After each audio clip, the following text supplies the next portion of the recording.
ওনার ব্যাপারে একটা মন্তব্য করেছেন এবং তার পক্ষে সিরাজগঞ্জ বারের একজন আইনজীবী একটি মামলা করেছেন পেনাল কোডের 3টি সেকশন দিয়ে। তো তার প্রেক্ষিতেই আজকে আগাম জামিন নেওয়ার জন্য আমরা এসেছিলাম। আদালত শুনানি করেছেন, করে আমাদেরকে আগাম জামিন দিয়েছেন 8 সপ্তাহ অথবা till conclusion of the trial, অথবা মামলা শেষ হওয়া পর্যন্ত, এবং একটি রুলও জারি করেছেন। আর এই সময়ের পরে তিনি পরবর্তীতে উপযুক্ত সময়ে সিরাজগঞ্জের আদালতে গিয়ে উনি আত্মসমর্পণ করবেন। তো এই আদেশটি আজকে পেয়েছেন এবং আমরা প্রত্যাশা করব যে এই আদেশটি আমরা আজকে একটি আইনজীবী সার্টিফিকেট দিয়ে দিচ্ছি ওনাকে। উনি আজকেও সংসদে অংশগ্রহণ করবেন, গতকালকেও সংসদে অংশগ্রহণ করেছেন। তো এই আদেশের মাধ্যমে আপাতত ওনার বিরুদ্ধে যে অ্যারেস্ট ওয়ারেন্ট জারি হয়েছিল তার কার্যকারিতা থাকলো না।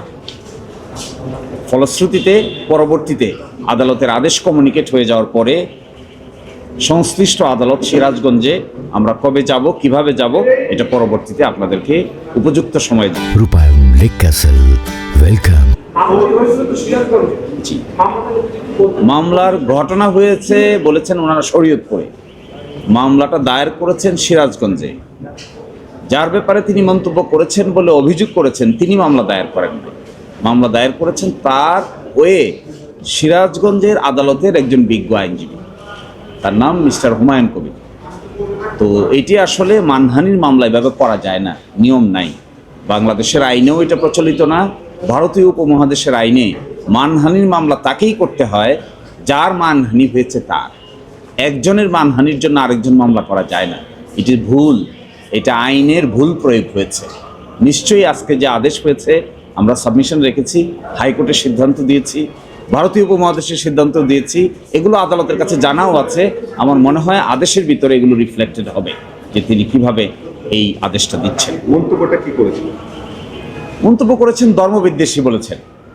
তো এটি কে উনি যদি আঘাতপ্রাপ্ত হয়ে থাকেন সংশ্লিষ্ট ব্যক্তি, তাহলে আইনের বিধান অনুযায়ী তাকেই সেই মামলা দায়ের করতে হবে।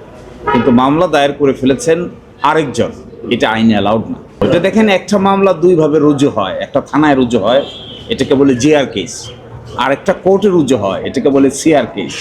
যেটা থানায় রুজু হয় এটা চার্জশিট দিয়ে শেষ হয়, আর যেটা কোর্টের রুজু হয় এখানে তো চার্জশিট করার কিছু নাই, সেখানে চার্জ ফ্রেমিং হয়।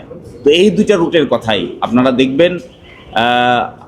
আইনজীবী, আমাদের সিনিয়র আইনজীবী জেডাই খান পান্নার মামলায় আমাদের হাইকোর্ট ডিভিশন, আপিলের ডিভিশন ওনাকে এইভাবেই জামিন দিয়েছেন till submission of the chargesheet.